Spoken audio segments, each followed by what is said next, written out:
एक मॉडल इस्तेमाल किया गया था 2020 के विधानसभा के चुनाव में, चिराग मॉडल, और दूसरा चिराग मॉडल तैयार किया जा रहा था। तो चिराग मॉडल से उनको सावधान होने की जरूरत नहीं है। उनके घर में उनके विनाश के मॉडल जो बैठे हुए हैं, उनसे उनको सावधान होने की जरूरत है भैया। जो भी भारतीय जनता पार्टी के बारे में कहता है वो बेबुनियाद है, गलत है। तो जाहिर तौर पर हम चुपचाप हाथ पे हाथ धरे बिहार की में अस्थिरता के ये तत्व तो देख नहीं सकते। अंदर अंदर खिचड़ी पक रही है और कब ये खिचड़ी बनकर तैयार होगी ये कहना मुश्किल है। कोई षड्यंत्र यहाँ चलने वाला नहीं।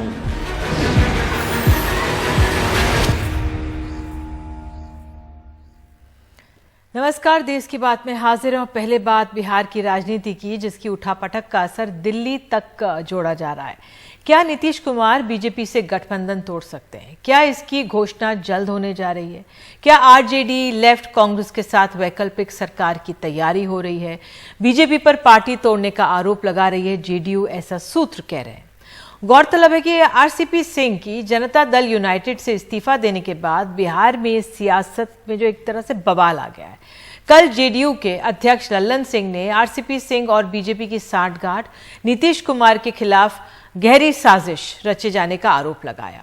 और इससे पहले आरसीपी सिंह ने भी कहा कि ईर्ष्या का कोई इलाज नहीं है।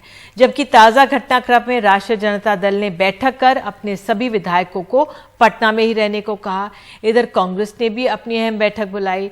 उप मुख्यमंत्री जो है तारकेश्वर प्रसाद की मुख्यमंत्री नीतीश कुमार से मुलाकात हुई है, और जिसके बाद कहा गया है कि नीतीश कुमार ने कहा कि चिंता की कोई बात नहीं है। तो इस पर बात करने के लिए हमारे साथ चिराग पासवान है। वो एक रैली में जा रहे हैं, लेकिन उससे पहले वो हमसे बात करें। चिराग, हो क्या रहा है बिहार की राजनीति में? क्या बीजेपी जेडीयू सरकार खतरे में है? निधि, हम लोग भी यही जानना चाहते हैं कि बिहार में हो क्या रहा है। जब एक तरफ बिहार में सुखाड़ से लोग परेशान हैं, बढ़ती महंगाई, बढ़ती बेरोजगारी से परेशान हैं, तो ऐसे में मेरे प्रदेश के मुख्यमंत्री का ध्यान पूरी तरीके से केंद्रित है सिर्फ अपनी कुर्सी बचाने में। और ये वही मुख्यमंत्री हैं जो कि निरंतरता में पिछले कई सालों से सिर्फ अपनी कुर्सी को बचाने के चक्कर में अपने सिद्धांतों से, अपने विचारों से निरंतर इन्होंने समझौता किया। 2015 से पहले ये जब बिहार में जंगल राज का विकल्प बनकर आए थे, अपने आप को जंगल राज का विकल्प ये बताते थे, और 2015 में उसी जंगल राज के साथ इन्होंने समझौता कर इन्होंने सरकार बनाई। उसके बाद बिहार की विधानसभा, जो कि लोकतंत्र का मंदिर है, वहां पर ये कहते थे कि मैं मिट्टी में मिल जाऊंगा पर भाजपा के साथ नहीं जाऊंगा, और फिर उसी भाजपा के साथ मिलकर इन्होंने सरकार बनाई। तो इतना जरूर स्पष्ट है कि बिहार में मुख्यमंत्री नीतीश कुमार जी अपनी कुर्सी बचाने के लिए, सत्ता अपनी बचाए रखने के लिए किसी से भी समझौता कर सकते हैं। और आज मेरे लिए चिंता का विषय यही है कि आज जब बिहार में सुखाड़ पर बात होनी चाहिए, बेरोजगारी पर बात होनी चाहिए, महंगाई पर बात होनी चाहिए, तो बिहार में बात हो रही है कुर्सी बचाने की, बिहार में बात हो रही है सरकार बनाने की। सरकार ये रहेगी या कोई और रहेगी, एनडीए में रहेंगे मुख्यमंत्री जी की महागठबंधन में जाएंगे, चर्चा सिर्फ इस बात को लेकर चल रही है। तो चिराग, एक तरह से आप कह रहे हैं कुर्सी बचाने की कोशिश कर रहे हैं, तो इसका मतलब है कि कुछ प्रयास कहीं हो रहा है। लेकिन नीतीश कुमार कह रहे हैं जब उनकी उप मुख्यमंत्री से बातचीत हुई कि चिंता की कोई बात नहीं है, लेकिन लल्लन सिंह ने आगाह कर दिया कि साजिश हो रही है। सरकार गिराने का प्रयास किसके द्वारा हो रहा है? भाई, ये सरकार गिराने का प्रयास स्वयं मुख्यमंत्री जी और उनकी पार्टी के द्वारा ही किया जा रहा है। जिस तरीके से मुख्यमंत्री जी की पार्टी ने एक के बाद एक अपने गठबंधन के साथी भारतीय जनता पार्टी की तमाम नीतियों का विरोध किया, और सबसे बड़ी बात, कल जब दिल्ली में नीति आयोग की बैठक थी, मेरी समझ के परे है कि भैया क्या कारण है कि मुख्यमंत्री जी उस नीति आयोग की बैठक में नहीं जाए। यहाँ पर मुख्यमंत्री जी विशेष राज के दर्जे की मांग करते रहते हैं, यहाँ पर मुख्यमंत्री जी सेंट्रल यूनिवर्सिटी देना, लोगों के बीच ये तमाम बातें करते हैं, बट जो ऑफिशियल फोरम है, जिस प्लेटफॉर्म पे जाके इन बातों को औपचारिक तौर पर उठाया जा सकता है या उठाया जाना चाहिए, वहां पर मुख्यमंत्री जी जाना तक जरूरी नहीं समझते। तो ये अपने में दर्शाता है कि जिस तरीके से दूरियां बना रहे हैं, देखिए, और ये स्वाभाविक भी है। मुख्यमंत्री जी की जब जब कुर्सी डोलने लगती है तो उनकी अंतरात्मा की आवाज जागने लगती है और वो तब ऐसे फैसले लेते हैं और जो सरकार चल रही होती है उस सरकार से अलग होकर एक वैकल्पिक सरकार ये बनाते हैं। 2017 में भी हमने ऐसे ही देखा, महागठबंधन की सरकार से रातों रात इन्होंने इस्तीफा दिया और ये एनडीए के गठबंधन में ये वापस आ गए। तो ये प्रयास पूरी तरीके से जनता दल यूनाइटेड मुख्यमंत्री नीतीश कुमार जी की तरफ से ही चल रहा है। पर चिंता की बात पुनः यही है कि बिहार के ज्वलंत विषयों को छोड़कर मुख्यमंत्री जी सिर्फ सरकार बनाने और सरकार गिराने में अपना ध्यान केंद्रित कर रहे हैं। चिराग, आरसीपी सिंह की भूमिका को कैसे आप देख रहे हैं? क्या वो बीजेपी में शामिल होकर एक बड़ा पद उनको मिल सकता है? क्या कयास लग रहे हैं वहां पर? निधि, आरसीपी जी आज से नहीं, लगभग मुझे लगता है ढाई दशकों से, पिछले लगभग 25 सालों से मुख्यमंत्री नीतीश कुमार जी के साथ वो रहे हैं और वो उनके कितने करीब हैं ये किसी से छुपा नहीं है। मुख्यमंत्री जी के साथ हर समय साथ में रहना, नीति बनाने में उनका अपना योगदान देना, पार्टी के संगठन को खड़ा करने में आरसीपी जी की एक बहुत बड़ी भूमिका रही है। रीढ़ की हड्डी की तरह उन्होंने जनता दल यूनाइटेड में उन्होंने काम किया है। पर आज की तारीख में जिस तरीके से मुख्यमंत्री ने आरसीपी जी के साथ जिस तरीके से बर्ताव किया, ये पहली बार नहीं है।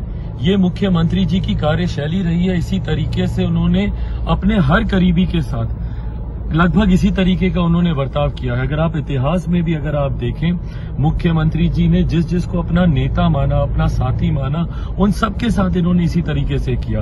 आप जॉर्ज साहब को आप कैसे भूल सकते हैं? जिस तरीके से जॉर्ज साहब के साथ मुख्यमंत्री नीतीश कुमार जी का बर्ताव रहा, या जिस तरीके से शरद यादव जी को रातों रात अपनी पार्टी के राष्ट्रीय अध्यक्ष के पद से हटाकर खुद ये पार्टी के राष्ट्रीय अध्यक्ष बन गए, या प्रशांत किशोर जिस तरीके से 2 सांसदों की पार्टी को प्रशांत जी ने मेहनत कर उनको वापस बिहार की वो सत्ता में लेकर आए, और उसके बाद उपेंद्र कुशवाहा जी, भले आज उपेंद्र जी उनके साथ बैठे, उनके संरक्षक बन रहे हैं, बट उनको पार्टी से निकालना हो या अपने ही गठबंधन से उनकी पार्टी को, उपेंद्र जी की पार्टी को बाहर करना, उसमें भी मुख्यमंत्री जी की भूमिका रही। और अब आरसीपी जी के साथ वो इसी तरीके से कर रहे हैं। यकीनन आरसीपी जी का एक अपना प्रभाव रहा है भाई। वो जब तक आपके साथ थे तब तक बहुत अच्छे थे।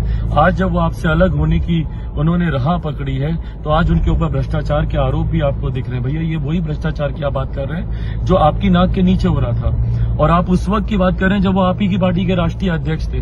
तो ये अपने में दर्शाता है कि कहीं ना कहीं बदले की भावना से भी काम हो रहा है। आने वाले समय में आरसीपी जी किनके साथ जाते नहीं जाते, मुझे लगता है ये पूरी तरीके से निधि उनका अपना पर्सनल कॉल होगा।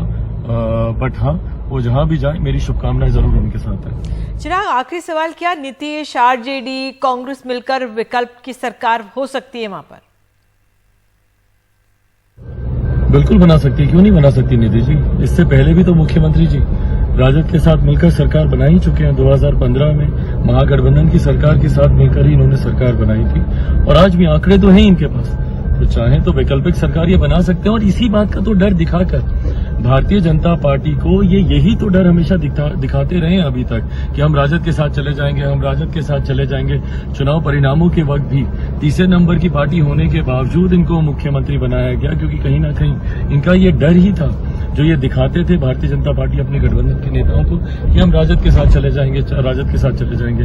और आज भी ये वही काम कर रहे हैं। तो अगर जाना चाहें तो बिल्कुल जा सकते हैं, क्यों नहीं जा सकते? आंकड़े इनके पास हैं, संख्या बल इनके पास है, नंबर्स इनके साथ हैं, तो जरूर ये जा सकते हैं। चलिए चिराग, आपने हमसे बात की, इसके लिए बहुत बहुत शुक्रिया। तो चिराग पासवान का कहना है कि जो ये अनिश्चितता की स्थिति बनी हुई है, खुद नीतीश कुमार इसके पीछे हैं, अपनी कुर्सी बचाने के लिए वो कुछ भी कर सकते हैं, उनका ये कहना है। और जो विकल्प की बात हो रही है वो भी संभव है। तो तमाम कयास से इस सब पर एक जानकारी के लिए आइए, हमारे वरिष्ठ सहयोगी मनीष कुमार हमारे साथ पटना से मौजूद है। मनीष, आपने भी सुना चिराग को, आप कैसे समझाएंगे दर्शकों को कि इस समय बिहार में क्या हो रहा है? क्योंकि नीतीश ने एक बयान आया कुछ देर पहले कि नहीं, चिंता की कोई बात नहीं है। जब उन्होंने उप मुख्यमंत्री से बातचीत की उसके बाद ये आया कि चिंता की बात नहीं है, लेकिन पहले आरोप प्रत्यारोप, साजिश, सरकार गिराने, तमाम आरोप लगते रहे। क्या आप समझाएंगे हमें? देखिए, पहली बात आपको समझनी होगी कि वर्तमान जो राजनीतिक घटनाक्रम है उसमें चिराग पासवान कोई बड़े फैक्टर नहीं है, लेकिन हाँ, चिराग पासवान के मॉडल को कल से जो जनता दल यूनाइटेड है उसने एक बड़ा मुद्दा बनाया है कि 2020 में जो चिराग पासवान मॉडल बीजेपी का नाम लिए बिना उन्होंने कहा कि एक पार्टी ने अपनाया जिसके कारण हमारी स्थिति की हुई कि हम 43 सीटों पर सिमट गए और इसे एक बड़ा मुद्दा बनाया गया और जिसके कारण आज चिराग पासवान को सफाई देनी पड़ी।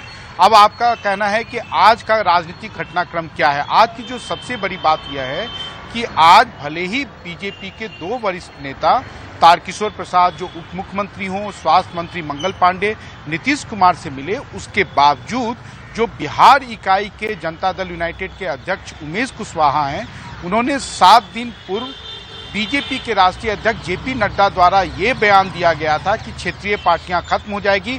आज उस पर उन्होंने एक तरह से प्रतिवाद किया है। उन्होंने कहा कि ये बयान गलत है, ये किसी भी सहयोगी के लिए कहीं से भी एक्सेप्टेबल नहीं है।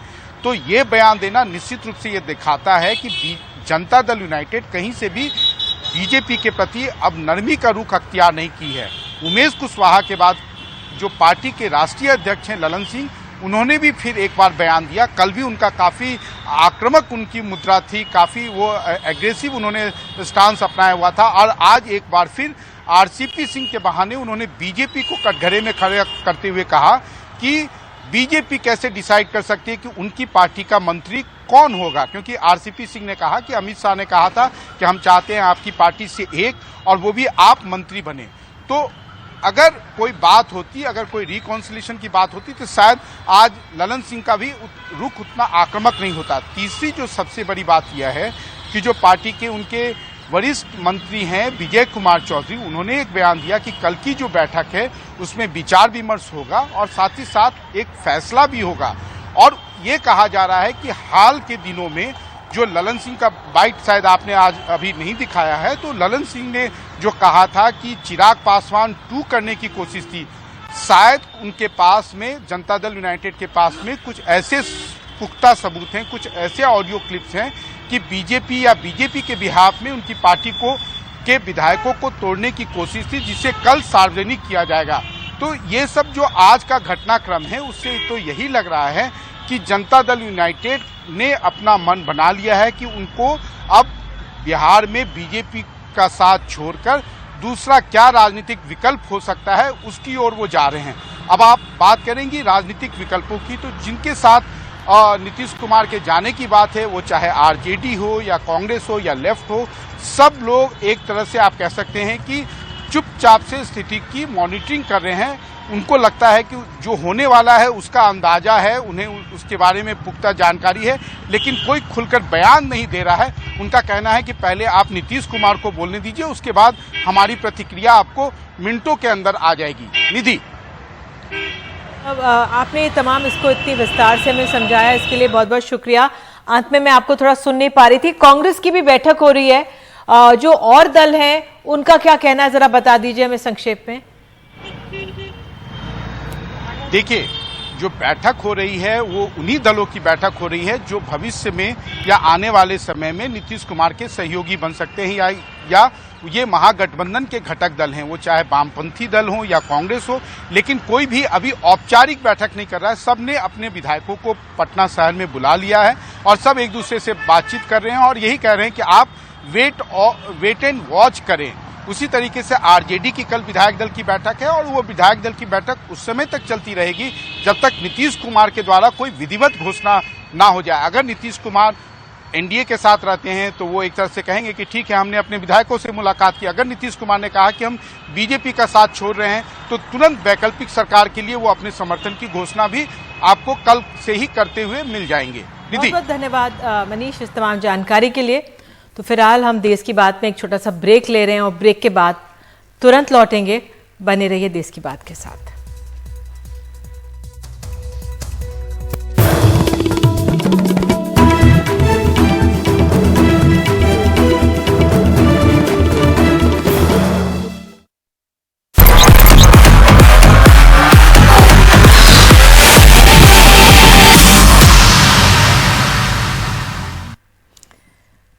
तो कॉमनवेल्थ गेम्स में भारत के कुल 23 स्वर्ण पदक हुए हैं। बैडमिंटन में पुरुष युगल का स्वर्ण पदक भारत को मिला है, लक्ष्य सेन ने ये जीता है। इससे पहले इन खेलों में पीवी सिंधु ने भी आज दिलाया एक स्वर्ण पदक। उन्होंने बैडमिंटन में मिशेल ली को 21-15, 21-13 से हराया है। प्रधानमंत्री मोदी ने भी गोल्ड जीतने पर बधाई दी है और सुखद भविष्य की कामना की है। ट्वीट करके कहा है कि चैंपियंस की चैंपियन है, तारीफ की है। और निखत जरीन हमारे साथ इस समय मौजूद हैं। उन्होंने कॉमनवेल्थ गेम्स में हमें कल ही 17वां गोल्ड बॉक्सिंग में निखत ने दिलवाया। हालांकि निखत वर्ल्ड चैंपियन रही हैं। 2022 में इस्तांबुल में उन्होंने गोल्ड मेडल जीता था और अब उन्होंने नॉर्दर्न आयरलैंड की कार्ले नॉल को हराया है। निखत ने नीतू गंगास और अमित पंघल के साथ ये तीसरा स्वर्ण जीता। निखत बहुत बहुत बधाई आपको, बहुत बहुत धन्यवाद जुड़ने के लिए, समय निकालने के लिए। मेरे सहयोगी विमल बता रहे थे कि ये गोल्ड भी आपने इसके लिए बहुत तैयारी की थी, वेट भी आपने लूज करा था, लेकिन और जो आपके लोग हैं प्रतिद्वंदी उन्होंने भी किया, तो आसान नहीं था, लेकिन आपने ये मेडल बड़ी आसानी से जीता है। बताइए कैसा रहा आपका अनुभव? जी हाँ, बिल्कुल भी आसान नहीं था, क्योंकि वर्ल्ड चैंपियनशिप से आते ही मैं बहुत बिजी थी इंटरव्यूज देने में, इवेंट्स अटेंड करने में।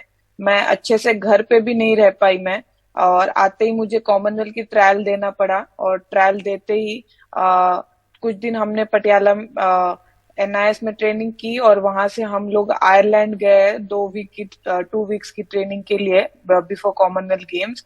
तो हमने वहां पे तैयारी की और जैसे कि मैंने वर्ल्ड चैंपियनशिप में 52 कैटेगरी में खेला था और कॉमनवेल्थ में मैं 50 कैटेगरी में खेली हूँ, तो मुझे 2 kg और कम करके खेलना पड़ा इस कैटेगरी में। तो मेरे लिए टफ था, बट जैसे कहते हैं कुछ पाने के लिए कुछ खोना पड़ता है। तो मुझे ये कॉमनवेल्थ गोल्ड मेडल जीतने के लिए तो थोड़ा बहुत सैक्रिफाइस करना पड़ा मुझे।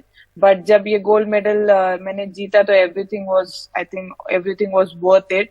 तो जब वो गोल्ड मेडल हाथ में आया तो मुझे बहुत खुशी हुई। और मैंने अपने मम्मी के बर्थडे के दिन मैंने उनको प्रॉमिस भी किया था कि मैं आते टाइम उनके लिए गिफ्ट लेकर आऊंगी। तो मैं एज ए गिफ्ट उनके लिए मैं गोल्ड मेडल यहाँ से लेकर जा रही हूँ, तो मेरे लिए बहुत खुशी की बात है। बहुत खुश नसीब हैं आपके माता पिता। पिछली बारी उनसे बात हुई थी और किस तरह के आपके साथ परिश्रम उन दोनों ने भी किया है, वो भी अपने आप में बहुत सराहनीय है। निखत, इस बार आप फ्लैग बेयरर रहेंगी क्लोजिंग सेरेमनी में, एलीट ग्रुप में आप अब आ गई हैं। अब जरा ये बताइए किस तरह से खिलाड़ी को, देश को तो गौरवान्वित करता ही है, लेकिन ये जज्बा जब आप झंडा लेके चलेंगी, कैसा क्या तैयारी है उसके लिए या क्या सोच है आपके मन में?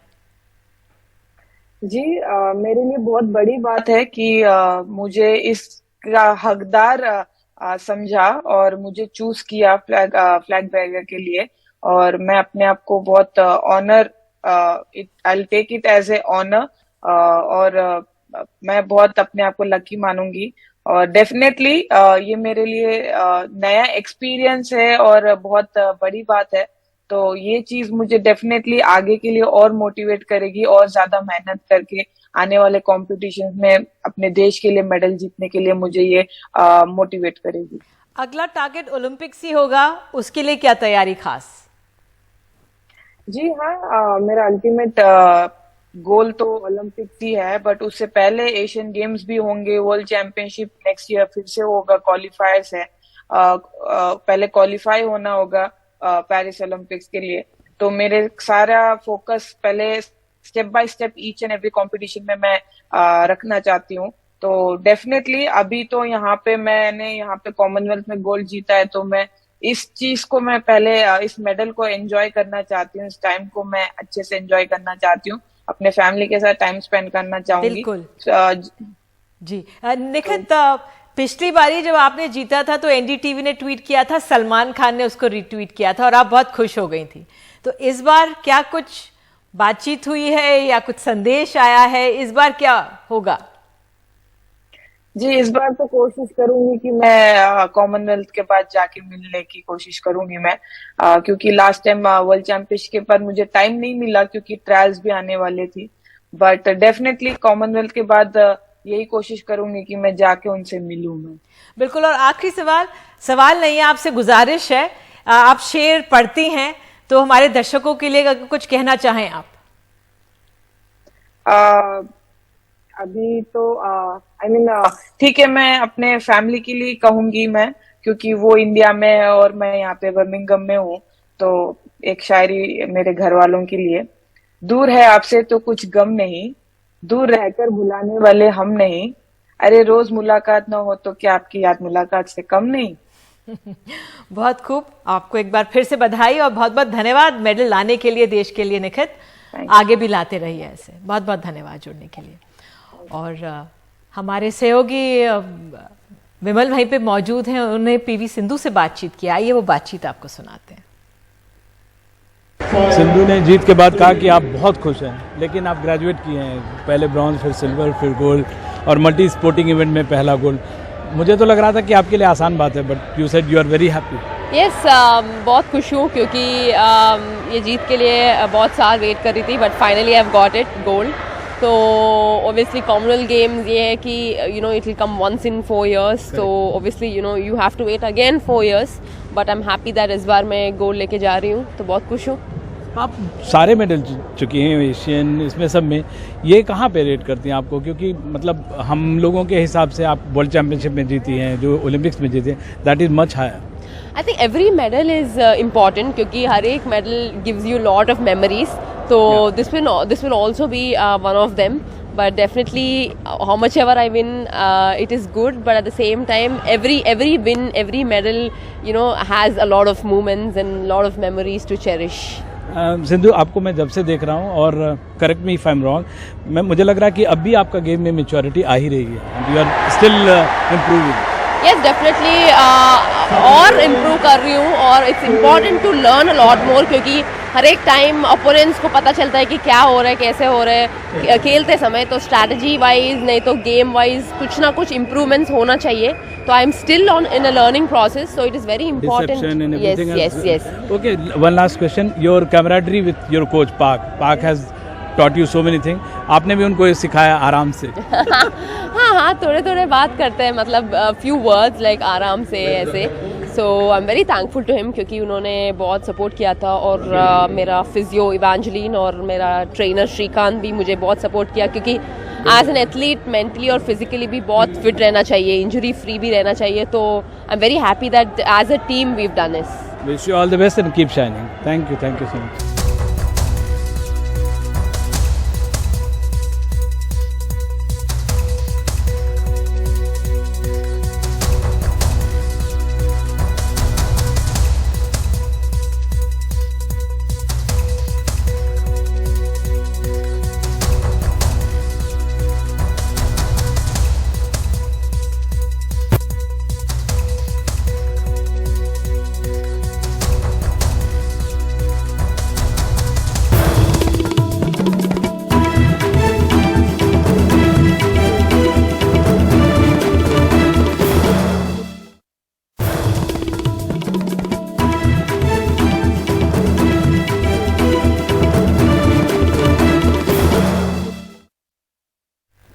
बात अब महाराष्ट्र में कल सुबह 11 बजे हो सकता है शपथ ग्रहण। नई सरकार गठन के 40 दिन हो गए और सिर्फ मुख्यमंत्री और उप मुख्यमंत्री ही हैं। तो आइए सीधे चलते हैं अपने सहयोगी सोहित मिश्रा के पास। सोहित, आप ही बताइए किन किन नामों की चर्चा है, किसको क्या पद मिल सकता है, और अभी तो अटकलें ही हैं लेकिन पक्का है अब ये शपथ ग्रहण होने वाला है कल? जी बिल्कुल, ये अब साफ हो चुका है कि कल सुबह 11 बजे मुंबई के राजभवन में ही ये शपथ विधि का कार्यक्रम होगा। और लगभग 40 दिन पहले आज से मुख्यमंत्री एकनाथ शिंदे और उप मुख्यमंत्री देवेंद्र फडणवीस ने उसी राजभवन में शपथ लिया था। तब से यही दो इस पूरे महाराष्ट्र जैसे एक बड़े राज्य को चला रहे हैं, और तब से ही लगातार सवाल उठ रहा था कि आखिर दो शख्स इतने बड़े राज्य को कैसे चला सकते हैं, और लगातार दबाव बन रहा था। लेकिन क्योंकि जो केंद्रीय बीजेपी है उनके साथ तालमेल करना था, और इसके साथ ही एकनाथ शिंदे के जो बागी विधायक हैं उनके साथ तालमेल करना था, उसमें काफ़ी समय लग गया। आज भी देवेंद्र फडणवीस और एकनाथ शिंदे ने लगभग 1.5 घंटे तक की बैठक की, और इसके बाद ये तय हुआ है कि कल सुबह 11 बजे के करीब लगभग 15 विधायकों को मंत्री बनाया जाएगा। अब इसमें मैं आपको बता दूं बीजेपी की ओर से कौन कौन से ऐसे निश्चित नाम हैं। चंद्रकांत पाटिल जो अभी फिलहाल महाराष्ट्र बीजेपी के प्रेसिडेंट हैं, वो है सुधीर मुनगंटीवार हैं, राधाकृष्ण विखे पाटिल हैं, गिरीश महाजन हैं, सुरेश खाड़े हैं। जबकि एकनाथ शिंदे खेमे से दादा भूसे, उदय सामंत, गुलाबराव पाटिल, संदीपन भूमारे, ये नाम अभी सामने आए हैं। हो सकता है इससे ज़्यादा और भी नाम सामने आए, लेकिन इससे एक चीज़ समझ में आती है, वो ये है कि कई चीज़ों को लेकर काफ़ी समय लिया गया, उसे तय किया गया कि किस तरह से करें। एकनाथ शिंदे का खेमा का कहीं ना कहीं ये दावा रहा है कि जो नई सरकार बनी है वो उनके वजह से बनी है, जो बागी विधायक उनके थे और उसके वजह से ये नई सरकार बन रही है, इसलिए जो कई बड़े मंत्रालय हैं वो उन्हें मिलना चाहिए। बीजेपी का कहना है कि उनके पास 106 विधायक हैं और मुख्यमंत्री का जो पद है उन्होंने एकनाथ शिंदे को दे दिया है और उप मुख्यमंत्री अपने पास रखा है और उनके पास इतने सारे विधायक हैं, इसलिए उनको ज़्यादा प्लम पोजीशंस मिलने चाहिए।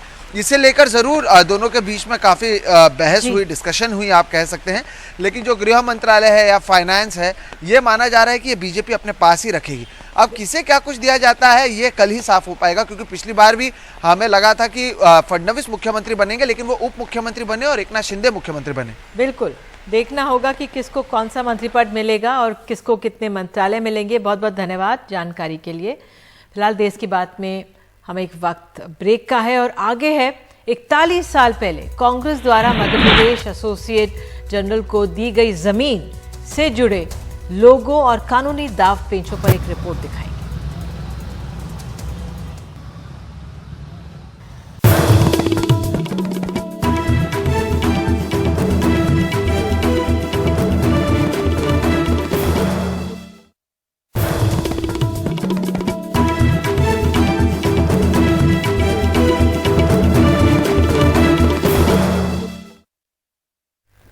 बात अब महाराष्ट्र में कल सुबह 11 बजे हो सकता है शपथ ग्रहण। नई सरकार गठन के 40 दिन हो गए और सिर्फ मुख्यमंत्री और उप मुख्यमंत्री ही हैं।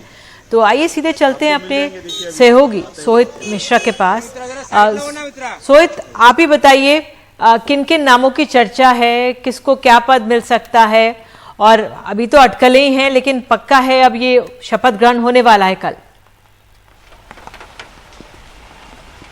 जी बिल्कुल, ये अब साफ हो चुका है कि कल सुबह 11 बजे मुंबई के राजभवन में ही ये शपथ विधि का कार्यक्रम होगा और लगभग 40 दिन पहले आज से मुख्यमंत्री एकनाथ शिंदे और उप मुख्यमंत्री देवेंद्र फडणवीस ने उसी राजभवन में शपथ लिया था।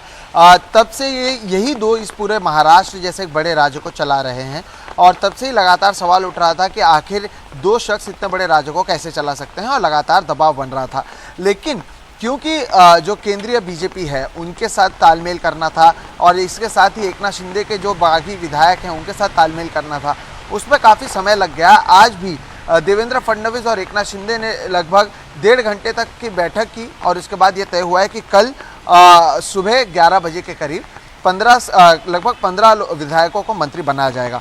अब इसमें मैं आपको बता दूं बीजेपी की ओर से कौन कौन से ऐसे निश्चित नाम हैं। चंद्रकांत पाटिल जो अभी फिलहाल महाराष्ट्र बीजेपी के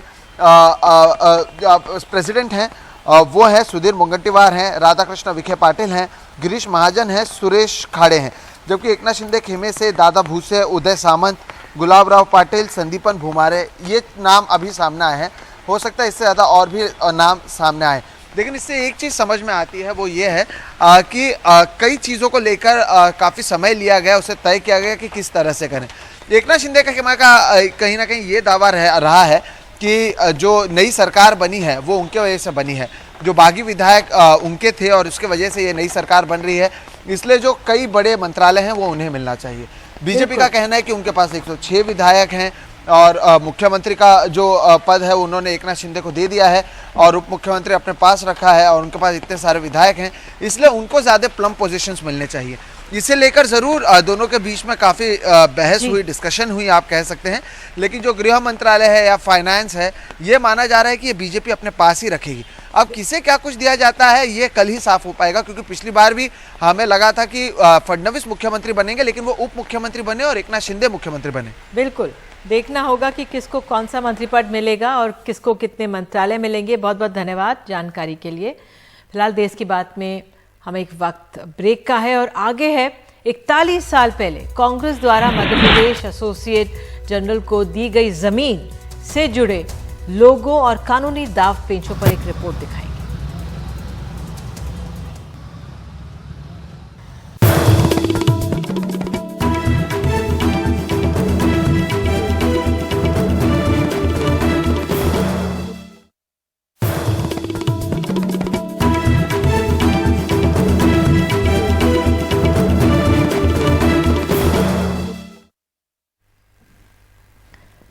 मध्य प्रदेश सरकार ने 41 साल पहले पूर्व मुख्यमंत्री अर्जुन सिंह द्वारा एसोसिएट जनरल को भोपाल और इंदौर में आवंटित की गई जमीन से जुड़े गड़बड़झाले की जांच कराए जाने का ऐलान किया है।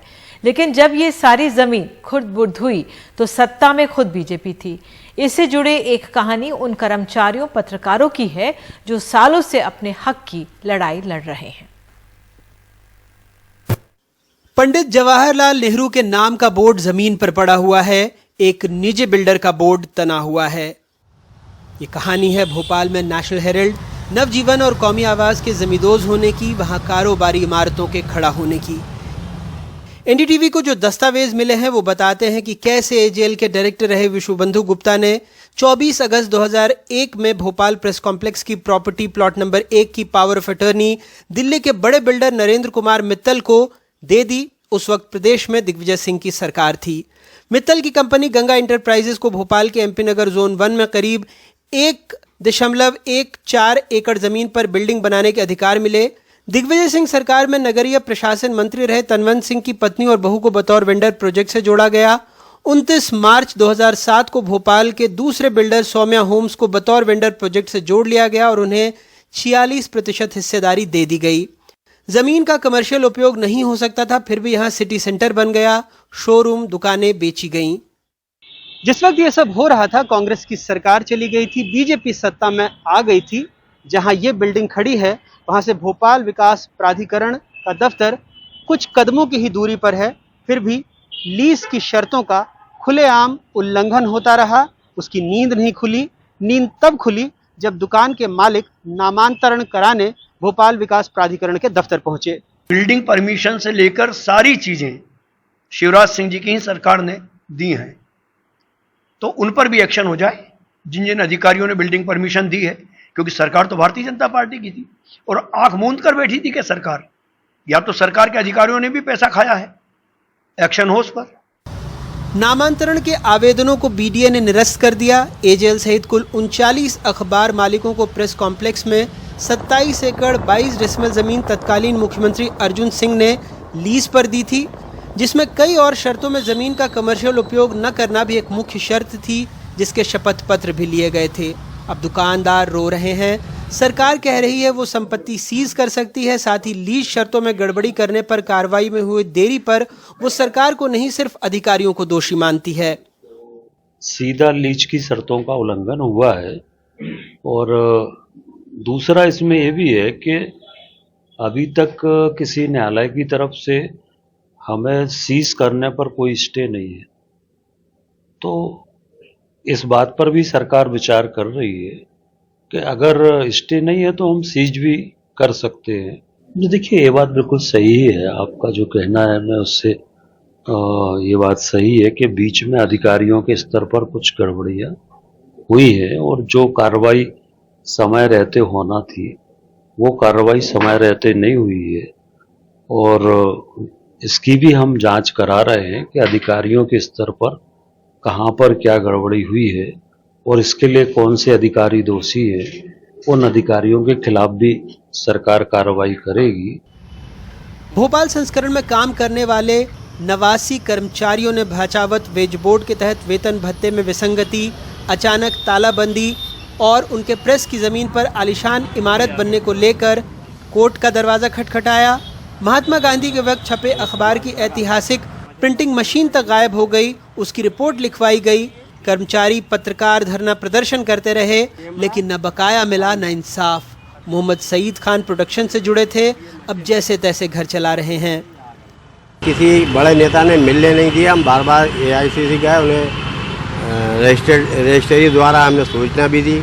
हम लोग ये चाहते हैं कि कांग्रेस का प्रचार प्रसार के लिए वही एक अखबार था, ज़मीन वापस दी जाए, प्रेस चालू हो और वर्करों को, जो वर्कर बेकार हैं, जो बेरोज़गार हैं, जो बेचारों के भूख प्यासे मर रहे हैं, उनको सर्विस मिली जाए और वापस जो गांधी जी की मशीन है उनके मुलजिमों को पकड़ा जाए और मशीन वापस लाई जाए। अभी कितना पैसा वर्कर को रुका हुआ है? अब 90 में हमने 1 करोड़ 70 लाख का केस का क्लेम करा था, जिससे अभी तक कोई पैसा नहीं मिला है। कांग्रेस कह रही है जांच की वजह से दिक्कत आई, केंद्र पैसा दे। राज्य सरकार कह रही है कांग्रेस ने धोखा दिया, वो न्याय देंगे। लेकिन इन सब के बीच 30 साल का वक्त गुजर चुका है। देखिए, मैं खुद मानता हूं कि वो भुगतान जो उनके मेहनत का था होना चाहिए, मगर ईडी ने केस लगा दिया, इसलिए मामला शिथिल हुआ। और यदि हमारे लीडरों के दिल में बेईमानी होती तो ईडी को चिदम्बरम साहब के टाइम पर फ्री हैंड किया गया है। हम भी उस जांच को प्रभावित कर सकते थे, वो जांच उस टाइम भी खत्म कर सकते थे। मगर जो जांच 2015 में नरेंद्र मोदी साहब के काबिज होने के बाद बंद हो गई, उस जांच को 2015 के बाद ईडी ने फिर क्यों खोला? आरोप एक जिसे दफना दिया गया, उसका पुनर्जन्म क्यों हो गया? सीधी तौर पर उसके पीछे राजनीति है। मैं तो आज और आपके समक्ष ये मांग करना चाहूंगा नरेंद्र मोदी जी से और अमित शाह जी से कि वो नेशनल हेराल्ड के बचे हुए कर्मचारियों का पैसा भी अपनी केंद्र सरकार के माध्यम से करवाएं।